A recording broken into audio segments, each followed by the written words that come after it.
Mesdames, Mesdemoiselles, Messieurs, chers téléspectateurs, bonjour ou bonsoir et bienvenue sur Wanda Plus TV dans le cadre de notre émission Wandatitude Plus.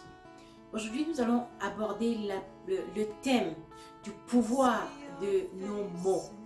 Oui, le pouvoir des mots. Je suis sûre que tout le monde a déjà entendu parler du pouvoir qu'a les mots. Les mots ont des pouvoirs, les mots ont un sens, les mots peuvent agir, les mots peuvent influencer notre vie. Mais pourquoi et comment est-ce que les mots peuvent influencer notre vie?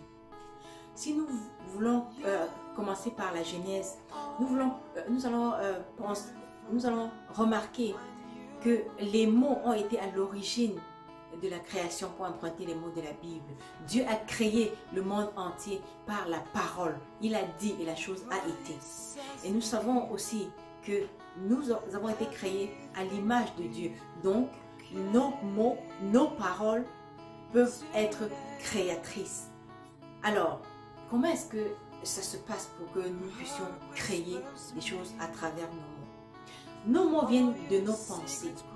C'est de l'abondance de nos pensées que nos mots sortent de la bouche. Et ces pensées, donc, si elles se transforment en mots, c'est parce qu'elles ont été répétées, remuées, ruminées pendant longtemps. C'est ainsi que les pensées se transforment en paroles. Alors, ceci nous permet d'introduire un autre thème qui est le pouvoir de la pensée. Mais restons encore dans le cadre du pouvoir des mots. Dans la Bible, il est écrit que par tes paroles, tu peux condamner et par tes paroles, tu peux acquitter. Il est aussi dit que la vie et la mort sont au pouvoir de la langue, c'est-à-dire au pouvoir des mots qui sortent de la bouche. Nous savons que dans une certaine circonstance, un mot peut apaiser le cœur, ça peut apporter la paix, la joie, le bonheur. Mais dans une autre circonstance, un mot peut détruire, ça peut apporter la déchirure, ça peut apporter la colère, la haine, ça peut apporter bien des choses, bien des émotions négatives. D'où le pouvoir des mots. Nous savons que nous pouvons oublier des gestes que quelqu'un a posés, nous pouvons oublier des choses que quelqu'un a faites, mais nous oublions difficilement des mots qui ont été prononcés parce que très souvent nous associons des émotions à ces mots-là. C'est pour ça que parfois même quand quelqu'un nous a quittés, nous restons encore avec les mots que la personne a prononcés. Nous entendons encore la voix de la personne dans notre tête parce que le pouvoir des mots est là. Les mots, ils restent. Les mots que nous prononçons, ils ont un pouvoir. Les mots ont un pouvoir créateur. C'est-à-dire, ce que nous prononçons avec notre bouche, il se manifeste dans la vie réelle.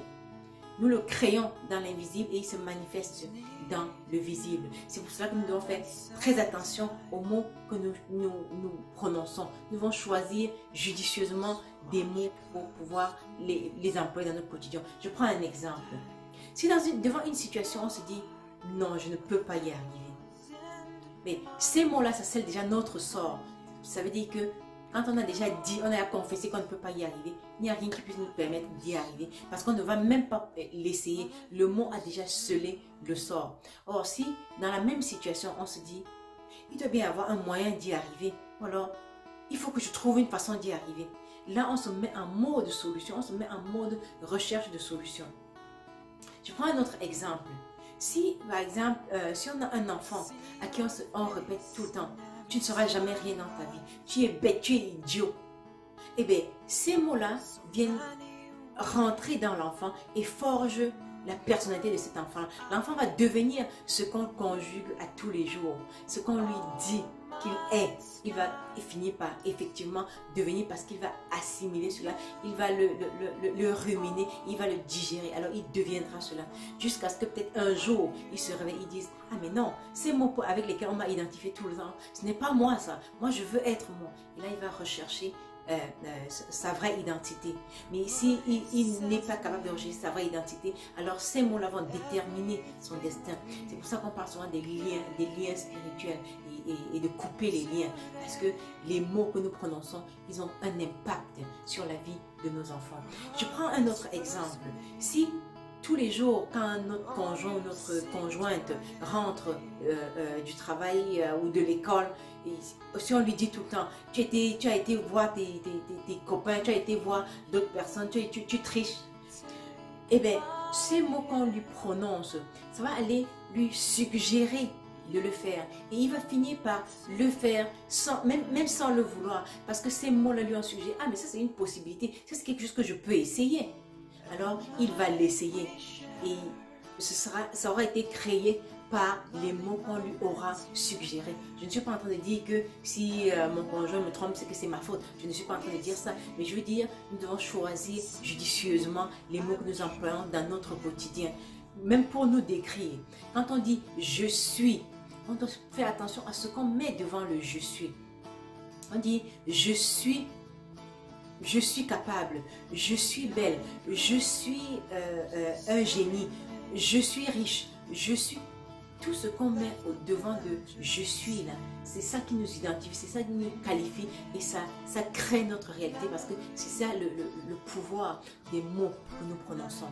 Alors, nous devons faire attention à chaque mot, nous devons choisir judicieusement les paroles qui sortent de notre bouche parce que nous ne voulons pas qu'il sorte de notre bouche des paroles qui scellent notre sort de la manière dont nous ne voulons pas que notre sort soit scellé. Alors conjuguons des mots qui vont nous pousser vers notre destinée, qui vont nous pousser vers ce que nous voulons dans notre vie et alors nous allons y arriver. Si par exemple mon rêve est d'être une actrice, je prends un exemple simple, une actrice de Hollywood, alors je dois me dire des mots qui vont me pousser vers là. Chaque matin quand je me lève, je me regarde dans le miroir, tu es une bonne actrice, tu vas y arriver, tu vas trouver le chemin, tu es une bonne actrice, je te vois déjà à Hollywood, je peux déjà visualiser dans ma tête, je te vois déjà à Hollywood, je te vois déjà performer, je te vois déjà aux Oscars du meilleur film du monde.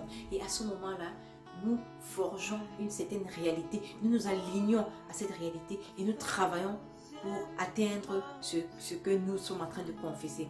Mais si on confesse tous les jours, ah tu ne seras jamais rien, tu vas vivre pauvre, ah tu es une pauvre femme, ben qu'est-ce qui va arriver? C'est que nous allons rester dans cette atmosphère-là, dans cette pauvreté-là, parce que cela forge notre quotidien et ça ne nous encourage pas, ça ne nous donne pas la possibilité de nous lever et puis d'ouvrir les horizons pour pouvoir explorer d'autres choses. Alors faisons attention aux mots que nous prononçons parce que ces mots-là scellent notre vie. Faisons attention aux mots que nous prononçons envers les autres parce que ces mots-là, ça peut sceller leur destin, à moins qu'eux, ils soient capables de garder ces mots-là loin d'eux. Sinon, s'ils sont permissifs et qu'ils acceptent tout, c'est sûr que ces mots-là vont sceller aussi leur destin. Voilà pour aujourd'hui. Nous allons parler du pouvoir des mots et la semaine prochaine, nous pourrons parler du pouvoir de la pensée. Alors, restez positifs et soyez heureux. Je vous souhaite une excellente fin de journée et à très bientôt sur Wanda Plus TV avec une autre émission de Wanda Attitude Plus. Ciao, ciao.